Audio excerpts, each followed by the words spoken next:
저녁입니다.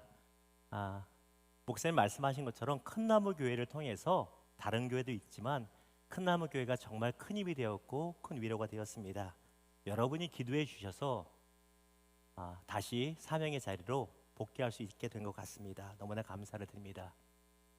부족한 사람임에도 종종 말씀을 나눌 수 있도록 기회를 주시고 또한 새로 이전한 이 크고 아름다운 성전에서도 말씀 전할 수 있도록 불러주신 우리 특권을 주신 우리 담임 목사님께 먼저 깊이 감사를 드립니다.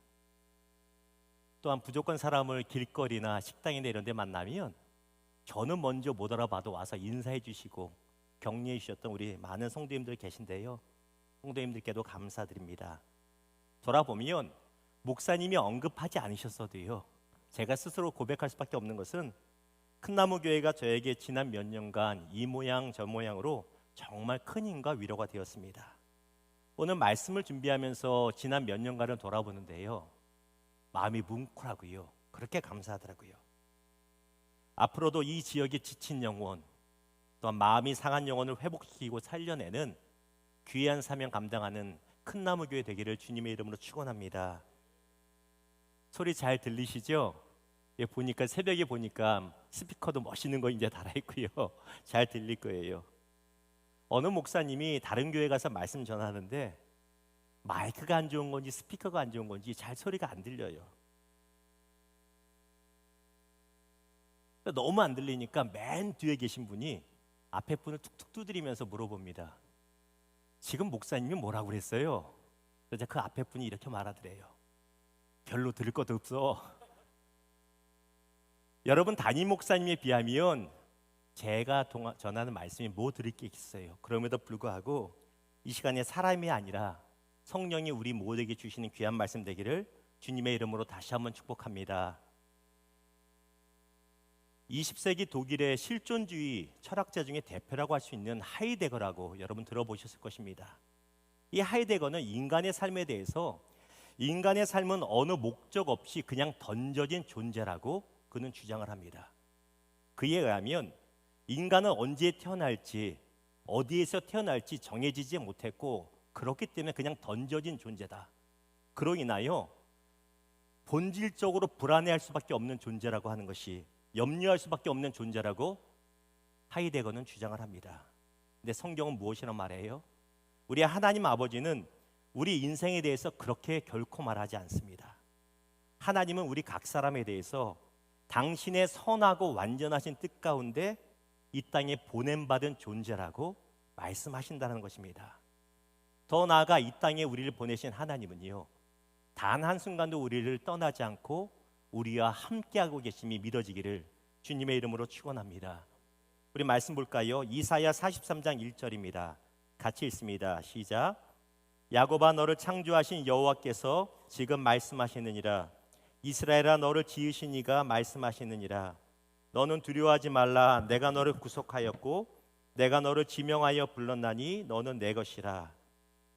하나님의 선한 뜻 가운데 지금 이 달라스 지역에 그리고 큰나무 교회로 보냄을 받은 사랑하는 모든 성도님들, 나는 하나님의 선하시고 완전하신 뜻 가운데 보냄 받았다라는 이 자존감으로 충만하기를 주님의 이름으로 축원합니다. 자, 오늘 말씀 보면 말씀의 내용이 이렇습니다. 오늘 본문은 당대 최고의 강대국 중 하나였던 애굽, 지금의 이집트의 총리가 된 요셉이 자신을 애굽에 팔아넘겼던 형들과 사랑하는 막내 동생 베냐민을 만나서 드디어 내가 요셉이라고 자신의 신분을 밝히는 장면이죠. 창세기 41장에 보면 요셉이 총리가 됩니다. 그때 그의 나이가 30세예요. 그리고 7년 흉년이 지났고요.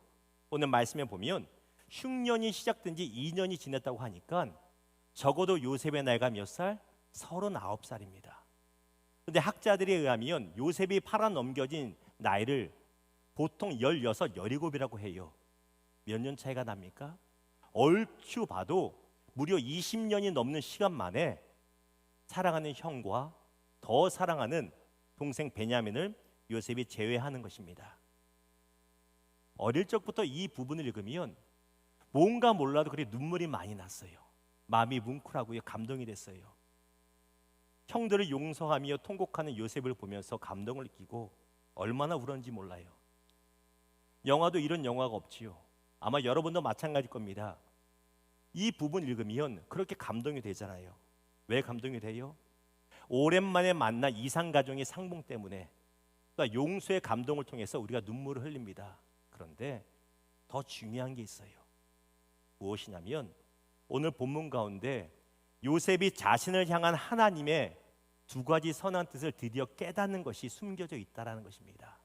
그것이 무엇이냐면 나는 던져진 존재가 아니라 보냄받은 존재라는 사실, 또 하나 나를 통해 작정하신 하나님의 구원 계획이 있다라는 것입니다. 이 두 가지를 깨닫는 것입니다. 저의 지난 삶을 살펴보며 이 말씀을 같이 여러분과 잠시 나누기를 원합니다. 먼저 나는 던져진 존재가 아니라 보냄받은 존재라는 사실입니다. 5절 다시 볼까요? 당신들이 나를 이곳에 팔았다고 해서 근심하지 마소서, 한탄하지 마소서.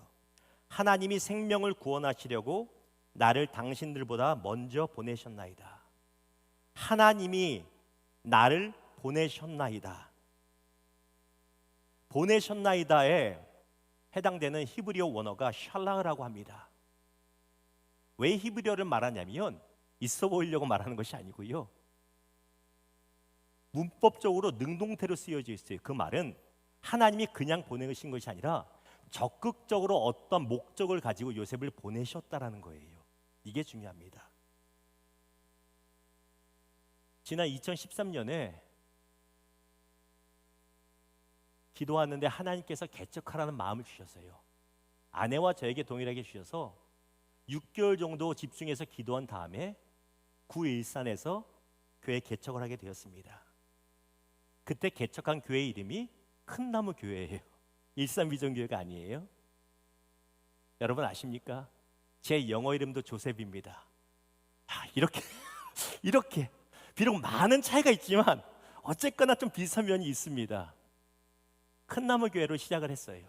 하나님의 은혜 가운데 교회가 가파르게 성장을 하고 3년차 됐을 때 일산비전교회로 교회를 개명해서 목회를 했습니다. 너무 행복했어요. 별로 큰 어려움도 없는 것 같았어요. 그런데 어느 날 갑작스러운 큰 어려움이요, 광풍이 불어오기 시작하는데 저희 가정에 발생한 어려움으로 인해서 목회까지 흔들리고 어려워지기 시작합니다.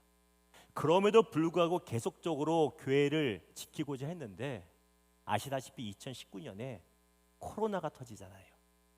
이 코비드가 금방 끝날 줄 알았는데 웬걸요? 1년, 2년이 갑니다. 당시에 교회를 목회를 어떻게 했냐면 학교 건물을 빌려서 주일 예배를 드리고 주중 모임은 다른 곳에서 했어요. 코비드로 인해서 학교가 문을 닫으니까 예배를 드릴 수가 없는 거예요.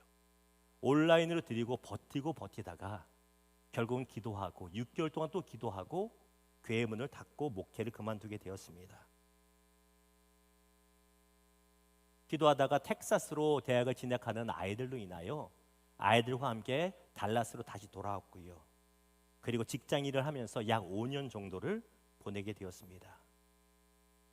목사로서 직장 일 하는 것도 좋지만 사역을 할 수 없다는 게 참 스스로도 괴로운데요. 제 상황을 모르는 분들이 오해합니다. 돈 버는 게 좋아서 이제는 목회를 떠났거나 하시는 분들이 있더라고요. 그런 오해와 이야기를 들을 때마다 마음이 얼마나 괴로운지 몰라요. 그때마다 이 자리에 예전 성전이죠. 새벽 예배 금요일에 나와서 하나님께 얼마나 다시 기도했는지 몰라요. 하나님, 다시 기회를 주십시오. 다시 기회를 주십시오. 부끄럽게도 저는 원망을 참 많이 했습니다. 하나님도 원망하고요. 가족들도 특별히 자녀들도 참 많이 원망한 것 같아요. 하나님이 예배해 주신 좋은 직장에 다니면서도요. 때때로는 동료 목회자들 보면서 낙심도 참 많이 했던 것 같습니다. 그런데 작년 가을이에요. 얼마 되지 않았어요. 오늘 본문 말씀 5절을 혼자 쭉 읽고 있는데 항상 읽었던 말씀이고 정말 수백 번 읽었던 말씀인데 그날은 다른 거예요. 이 5절 말씀이 히브리서 4장 12절의 말씀처럼 양날이 날카롭게 썬 검처럼 제 심장을 이 가슴을 파고 들어오는데요. 정신이 번쩍 듭니다. 성령께서 이 말씀 가운데 이런 감동을 주세요. 황 목사, 네가 아무 의미 없이 달라스에 던져진 게 아니야. 내가 목적을 가지고 너를 미국의 텍사스에 다시 보낸 거야.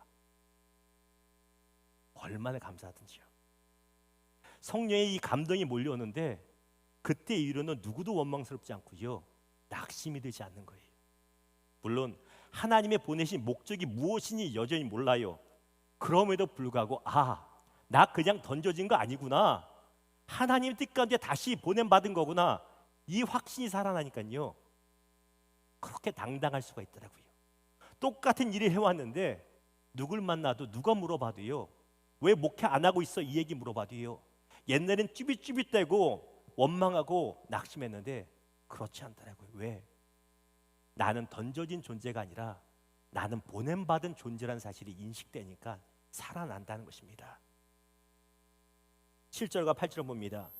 하나님이 큰 구원으로 당신들의 생명을 보존하고 당신들의 후손을 세상에 두시려고 나를 당신들보다 먼저 보내셨나니. 8절 같이 읽습니다. 시작. 그런즉 나를 이리로 보낸 이는 당신들이 아니요 하나님이시라.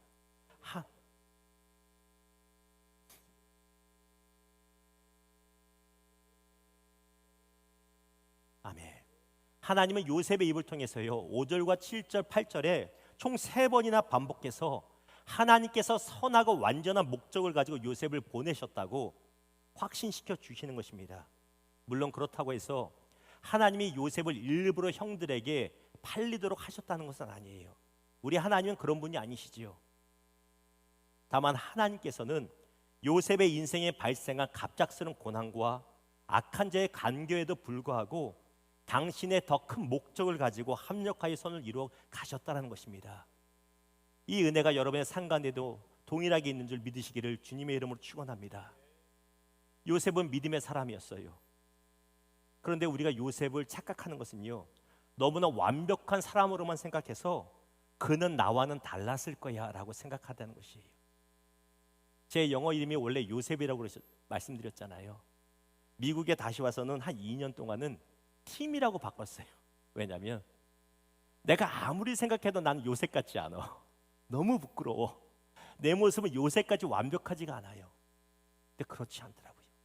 말씀을 보면 볼수록 요셉도 나와 동일한 연약함이 있었다는 것을 보게 됩니다. 우리는 요셉은 낙심도 하지 않았을 것 같고 원망의 말 한마디도 안 했을 것 같은데 아니에요. 물론 성경에는 요셉이 원망했다는 말도 안 나고 낙심했다는 구절도 나오지 않습니다. 그러나 9절과 9절 사이의 행간의 의미를 잘 살펴보면 그의 심정이 잘 드러나 있습니다. 창세기 40장 14절 볼까요? 당신이 잘 되시거든 나를 생각하고 내게 은혜를 베풀어서 내 사정을 바로에게 아뢰어 이 집에서 나를 건져주소서. 억울하게 팔려와서 종살이하는 것도 억울한데요, 누명까지 쓰고 감옥에까지 갇히게 된 이 억울한 심정을, 억장이 묻은 심정을 제발 말해달라고 술 맡은 간원장에게 부탁하고 있다는 것이에요. 그들도 억울하고요, 낙심된 상황이 있었다는 것입니다. 15절 봅니다. 나는 히브리 땅에서 끌려온 자요 여기서도 옥에 갇힐 일은 행하지 아니하였나이다.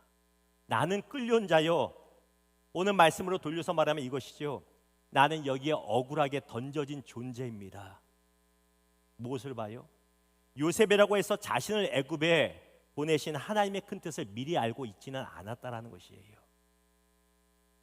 요셉이라고 해서 자신이 어렸을 때 꾼 2가지 꿈을 기억하면서 어려운 중에도 나는 그 꿈대로 분명히 될 거야라고 자신만만하게 살지 않았다라는 것이에요. 고난이 계속될 때 요셉에게서 꿈은 희미하게 사라졌을 것입니다. 어쩌면 완전히 기억나지도 않았을 것이에요. 그 또한 원망하고 그 또한 낙심의 시간이 있었다는 것입니다. 근데 중요한 게 무엇이냐면 그럼에도 불구하고 요셉은 맡겨진 삶의 자리에서, 하나님이 심어두신 그 삶의 자리에서, 어려운 자리에서도 묵묵하게 하나님의 선하심을 바라보면서 깊어져 갔다라는 것입니다. 여러분 기억하십시오. 요셉이 총리가 되자 하나님께서 영광을 짠하고 받으신 것이 아니라 요셉의 일상의 신실한 삶의 태도와 그 삶의 과정을 통해서 영광을 계속적으로 받아오셨다는 것이에요. 우리의 삶도 마찬가지입니다. 우리가 어떤 것을 이룰 때 하나님의 영광을 짠하고 받으시는 것이 아니라 현재 여러분이 어떤 삶의 과정 가운데 있는지 몰라도 때로는 원망도 하고 때때로는 낭망도 할지라도 신실하게 하나님 앞에 붙들며 기도하는 그 모습을 통해서 하나님의 영광 받고 계시다라는 것입니다. 교회도 마찬가지죠.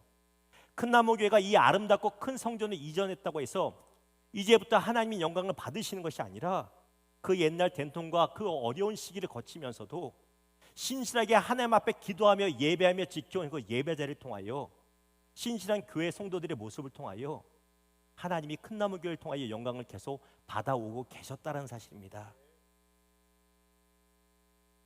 창세기 39장 23절 같이 읽습니다. 시작. 그의 손에 맡긴 것을 무엇이든지 살펴보지 아니하였으니 이는 여호와께서 요셉과 함께 하심이라. 여호와께서 그를 범사에 형통하게 하셨더라. 사랑하는 여러분, 어쩌면 이 자리에 계신 분들 중에 내 인생은 광야에 던져진 것 같다라고 하는 심정으로 하루하루 버티고 살아가는 분들이 있을지도 모르겠습니다. 어쩌면 그 정도는 아니지만 내가 기도함에도 불구하고 하나님의 뜻이 무엇인지 명확하게 몰라서 기도하면서도 답답하신 분들이 있을지도 모르겠습니다. 그러나 분명한 사실은요, 저와 여러분을 사랑하시는 하나님은 선하고 완전한 목적을 가지고 여러분을 이 자리로 보내셨다라는 것입니다. 믿으십니까? 그리고 지금도 함께하고 계심이 믿어지기를 주님의 이름으로 축원합니다. 여러분 결코 던져진 존재가 아니라 하나님의 목적 가운데 달라스로 큰 나무 교회로 보냄받았음이 믿어지기를 다시 한번 주의 이름으로 축원합니다. 두 번째, 요셉이 깨달은 사실이 무엇이냐면 나를 통해 작정하신 하나님의 구원 계획이 있다는 것을 깨달았다는 것입니다. 5절 제가 다시 읽습니다. 당신들이 나를 이곳에 팔았다고 해서 근심하지 마소서, 한탄하지 마소서. 하나님이 생명을 구원하시려고 나를 당신들보다 먼저 보내셨나이다. 생명을 구원하시려고 하나님께서 요셉을 애굽으로 보내실 때 그냥 보낸 것이 아니라 생명을 구원하시기 위한 목적을 가지고 보내셨다는 것이에요. 그런데 단순히 흉년을 앞두고 요셉의 식구들, 야곱의 가족들만 구원하려고 한 것을 넘어서 이스라엘 백성들 후손을 전체 구원한 것을 넘어서 더 나아가 궁극적으로 예수 그리스도의 오심을 통하여 온 인류의 구원의 길을 계속 이어가고자 하셨다는 것이에요. 요셉만 그런 것이 아닙니다. 큰 나무 교회를 이곳에 보내신 하나님 뜻도 동일하고요. 저와 여러분은 이 자리에 오게 계시고 이 땅에 살게 하신 하나님 뜻도 나 같은 게 뭐가 아니라 여러분 한 사람 한 사람을 통해서 구원 목적이 있다는 것을 기억하셔야 된다는 것입니다. 창세기 15장 13절과 14절 교독합니다. 여호와께서 아브라함에게 이르시되 너는 반드시 알라. 내 자손이 이방에서 계게 되어 그들을 섬기겠고 그들은 400년 동안 내 자손을 괴롭히리니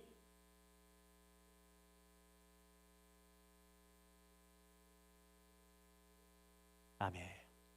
하나님이 요셉이 형들에 의해서 구덩이에 던져진 그 비참하고 끔찍스러운 순간에 외면하신 것이 아니라 구원의 큰 목적을 위해서 미디안 상인들을 딱 맞춰 준비하셔서 애굽으로 보내신 것이고요. 요셉이 노예 시장에서 비참하게 벌거벗겨져서 팔리는 거 준비하고 있었잖아요. 그 와중에 하나님이 외면하신 것이 아니라 구원의 큰 목적을 위해서 보디발을 예비하여 보디발의 집으로 보내신 것이고요.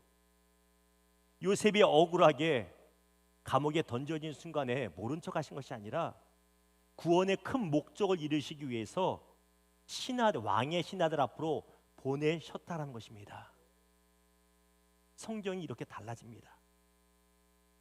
아까 말씀드린 대로 작년 가을에 뭔가는 모르지만 하나님께서 나를 달라스로 다시 보내신 목적이 있구나를 깨달았다고 말씀드렸잖아요. 그래, 몰라. 나는 뭔지 모르지만 목적이 있어요. 나는 던져진 게 아니야. 그때부터 제가 이런 기도를 시작합니다. 하나님, 이제는요 제가 지원을 좀 해보겠습니다. 제가 부족하고 사역의 갭이 많이 길지만 그래도 한번 해보겠습니다. 낙심하지 말고 진짜 그렇게 기도했어요. 100번 지원해 보겠습니다. 100번까지 떨어져도요 낙심 안 하겠습니다. 100번 해보겠습니다. 그리고 처음에 딱 지원을 했는데요 상황이 이상하게 흘러갑니다. 왠지 될 것 같아. 100번을 가고 했는데 처음 지원했는데 왠지 될 것 같은 마음이 자꾸 들어요. 기도하면서 아니겠지, 또 지원해야지 그 생각하는데요. 진행되고 진행될수록 진짜 되는 분위기로 막 가는 것 같아요. 분명히 제 생각에 나는 자격이 없는데, 나는 부족한데 왠지 저를 불러주실 것 같아요. 나중에는요, 진짜 될까 봐 그때부터 걱정이 막 되기 시작하는 거예요. 그냥 놓는데 이거 되면 어떡하지? 난 아직 더 배워야 될 것 같고 더 준비가 돼야 될 것 같은데. 그리고 예상대로 감사하게도 은혜로 청빙이 결정되었습니다. 그러면 감사해야 되는데요, 또 일주일 또 고민합니다. 왜요? 아무리 생각해도 저보다 능력 많은 분들이 후보가 있었겠고 저보다 인물 좋고 이런 분들도 더 많았을 텐데 왜 날까? 참 바보 같죠. 원서는 제가 써놓고 뽑히고 나니까 그때부터 또 하나님께 반문합니다. 하나님 왜 접니까? 아무리 봐도요, 더 뛰어난 사람들이 많아요. 조건에 맞는 사람들 더 많았을 거예요. 근데 이 부족한 종에게 참 좋은 교회, 부족한 과분한 교회를 왜 저에게 붙여주셨습니까? 라고 묻기 시작했어요. 근데 오늘 말씀을 준비하면서 새벽에 기도하는데 하나님께서 성령을 통해서 감동을 주시더라고요. 다른 것이 아니라 저를 통한 하나님의 구원 목적이 제가 가는 알라바마 헌칠비 지역에 있다라는 것이에요. 야, 황 목사, 너 자존심 세워주려고 한 방에 된 거 아니야? 착각이죠. 부족한 저이지만 저를 통해서 그 땅 가운데 구원하시고자 하는 하나님이 영혼이 있다는 것이에요. 회복시키지 원하시는 상한 영혼이 있다는 것이에요. 구원 목적을 위해서 저를 보내시기로 작정하셨다는 것입니다. 놀라운 것은요, 그 답이 나오자 제 기도가 달라지더라고요. 그냥 그곳에서 이제 살아야 될 집을 구하기 시작했는데, 저희 가정이 살아야 될 보금자리를 구하고 있었는데, 저를 보내신 구원 계획의 목적이 제 안에 심어지니까 단순히 보금자리를 위해 기도하는 것이 아니라 저를 통해서, 저희 가정을 통해서 흘러가야 되는, 복음이 흘러가야 되는 보금자리를 구하게 되더라고요. 굉장히 달라요.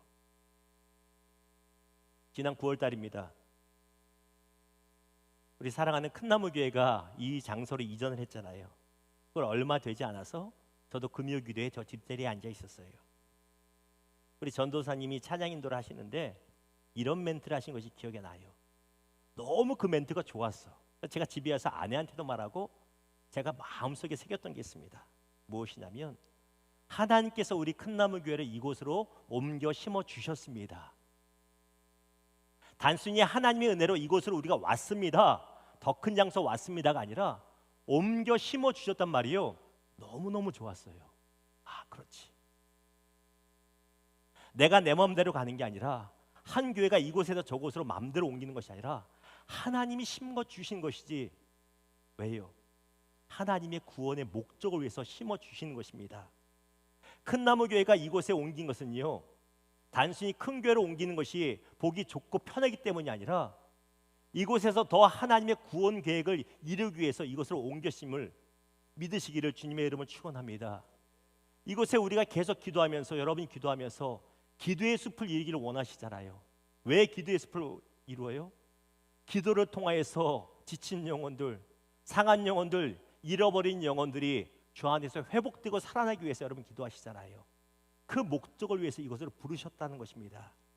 사랑하는 여러분, 사랑하는 큰나무교회의 이 새로운 예배 초소가 이 지역의 많은 영혼을 살리고 지친 영혼들을 회복시키는 하나님의 구원의 보금자리가 되기를 주님의 이름으로 축원합니다.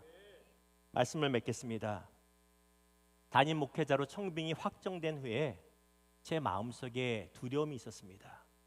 거의 6년 동안이나 목회에 갭이 있는데 어떻게 할까 두려움이 있었어요. 그래서 하나님 앞에 기도하면서 몇 가지 성경 구절을 붙들고 기도했는데 그 중에 하나가 이 구절입니다. 우리 같이 읽을까요? 출애굽기 23장 20절입니다. 시작. 내가 사자를 내 앞서 보내요 길에서 너를 보호하여 너를 내가 예비한 곳에 이르게 하리니. 기도하면서요, 하나님, 아시다시피 저는 너무 부족해서 하나님이 천사를 통해서 먼저 보내서 예비하지 않으면 좀 못할 것 같습니다. 아시잖아요. 오랫동안 쉬었어요. 못하겠어요. 어떡합니까? 먼저 예배해 주셔야 됩니다. 이 말씀 외우면서 새벽마다 기도했습니다. 그런데요, 어느 날이에요. 그날도 새벽에 이 말씀 붙들고 기도하는데 성령님께서 저에게 감동을 주세요. 그걸 깨닫게 하세요. 나는 너를 한 번도 떠난 적이 없어. 네가 한국에서 목회할 때나 목회를 내려놔야 되는 순간이나 다시 미국에 돌아가는 순간이나 이곳에서 직장 생활하며 괴로워하는 순간이나 한 번도 너를 떠난 적이 없다라고 말씀하시더라고요. 성령께서 이렇게 감동하신대요. 정신이 번쩍 들어요. 아, 그렇지. 나는 마치 하나님이 한 번도 나를 어느 순간은 떠난 것처럼 생각하고 기도를 다시 했는데 한 번도 떠난 적이 없으시구나. 지난 날을 돌아보니 하나님께서 그 어떤 순간에도 저와 저희 가정을 그냥 내팽겨지고 던져버린 적이 없으시다는 것입니다. 그 증거가요, 큰나무교회입니다. 여러분 아세요? 그 증거가요, 여러분 사랑하고 존경하는 우리 김기보 담임 목사님이세요. 뭔 얘기를 하려고 그러시죠? 지난 2024년입니다. 기억합니다. 6월 말인가 7월 초에 직장 생활하면서 매번 운전하면서요 늘 고민을 합니다. 하나님, 언제 사역을 다시 할 수 있을까요? 언제 주일 설교를 할 수 있을까요? 이 고민하면서 운전을 하는데 모르는 번호로 전화가 하나가 들어오더라고요. 누군가 보니 김귀보라고 딱 써져 있어요. 제 연락처가 서로 없을 때입니다. 그런데 목사님이요, 어떤 성령의 특별한 감동을 받으셨는지 몰라도요 페이스북으로 저를 찾아서 페이스북으로 전화를 하신 거예요. 왜? 전화번호를 모르니까. 그리고 말씀을 부탁을 하시더라고요. 별로 감동도 없으시죠? 이거 막상 당하면요 엄청 감동입니다. 왜? 제가 나름대로 이름께나 있는 목회자였으면 그러려니 찾아줄 때가 됐다 할 텐데 아니요. 그냥 일하면서 직장 다니면서 아무것도 아닌 무명이잖아요. 근데 설령 저 같으면 그랬을 것 같아요. 솔직히 하나님께서 저 사람 한번 세워봐라 했어도요, 주님 그러고 싶은데 연락처가 없어서 안 되겠습니다. 그럴 것 같아요. 근데 그걸 굳이 페이스북으로 찾아서 연락을 주셨어요. 그리고 말씀을 부탁하시더라고요. 그게 얼마나 감사한지. 여러분은 뭐 저런 사람이 왔나 싶을 수도 있었겠지만 저는 너무너무 그게 감동이었고 지금 생각해도 너무 감사해요. 그냥 예배도 아니고 그 당시 40일 예배 행진이었어요. 신문의 광고를 봐도요 다 아는 목사님인데 소위 말하는 듣보잡이잖아요. 누가 한 명 들어가 있는데 야, 성도님들 당황스럽겠다 싶은데 어떻게 해요? 기회 주셨는데, 기도했는데 기회 주셨는데 해야죠. 그때부터 하나님이 설교의 기회를 열어주시는데요, 한국에서 미국에서 한 달이나 두 달에 한 번씩 꼬박꼬박 주일 설교를 하게 하시더라고요. 그리고 아무도 불러준다 싶지 않으면요 기가 막히죠. 큰나무교회에서 불러줘요. 이게 참 기가 막혀요. 주님 이번 달은 없어요, 다음 달은 없어요. 그러면요 꼭 연락이 와요. 귀신 같다는 말은 이상하니까 기가 막힌 성령의 감동으로 그 기회가 와요. 근데 말씀을 준비해서 보니까요, 아, 하나님이 한 번도 나를 내팽겨진 적이 없구나를 깨닫게 되는 거예요. 하나님이 한 번도 나를 그냥 던져놓고 돌보지 않은 적이 없는 거예요. 얼마나 감사한지 모릅니다. 저에게는 큰나무교회가 참 복된 교회고 목사님이 참 은인이죠. 오늘 예배 드리면서 제 안에 이런 기도가 있었어요. 하나님, 큰나무교회를 통해서 제2의 황현수 목사, 제3의 황현수 목사, 제100의 황현수 목사가 나오게 해주십시오. 무엇이냐면 저처럼 상하고 지쳐있는 낙심감에 있는 목회자들이 어떤 교단이든 어떤 이유에서든 이 교회에 나와 기도하면 하나님이 회복시키고 다시 일어나 서게 하시는 역사 있기를 바라는 것입니다. 단순히 목회자뿐만 아니라 어떤 성도가 할지라도 어떤 질병과 어떤 아픔이 있다 할지라도 이 교회에 나와서 큰나무교회 와서 기도하고 예배할 때 하나님께서 놀랍게 회복시키는 역사가 계속적으로 일어나기 원합니다라고 기도했습니다. 그렇게 되기를 주의 이름으로 축원합니다. 우리 이사야서 43장 2절 같이 있습니다. 시작. 내가 물 가운데로 지날 때 내가 너와 함께 할 것이라. 강을 건널 때 물이 너를 침몰하지 못할 것이며 내가 불 가운데로 지날 때 타지도 아니할 것이요 불꽃이 너를 사르지도 못하리니. 사랑하는 여러분, 여러분은 결코 아무렇게나 던져진 존재가 결코 아닙니다.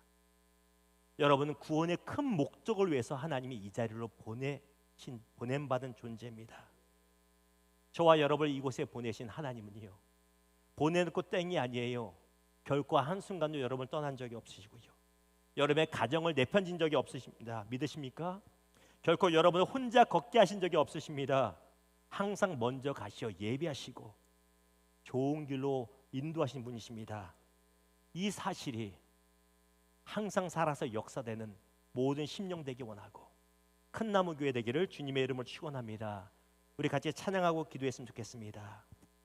여러분 사랑하는 우리 물 가운데 지날 때 이 찬양하고요, 우리 같이 말씀을 기억하며 기도했으면 좋겠습니다.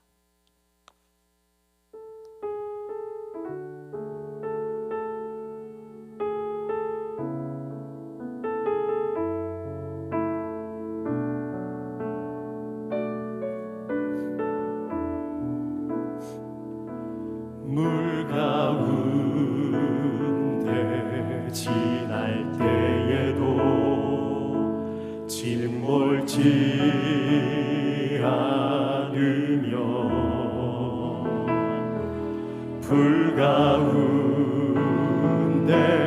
행할 때에도 너를 상치 못하게 하시리.